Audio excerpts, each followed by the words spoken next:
ప్రియమైనవారులారా, మరొక వచనం ధ్యానించుకుందాం.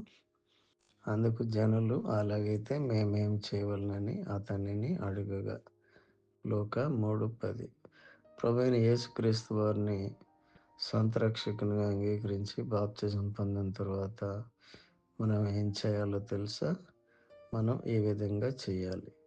వీరు అపొస్తలుల బోధ యందును, సహవాసమందును, రొట్టె విరుచుట యందును, ప్రార్థన చేయుట యందును ఎడతెగక ఉండిరి. అపొస్తలుల కార్యములు 2:42. మరియు సమూయేలు వంటి నైతిక ప్రమాణాలు పాటించాలి.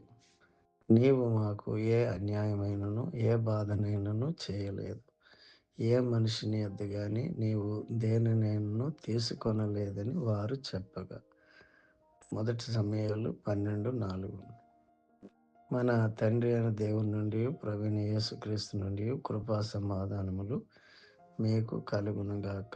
ఆమేన్.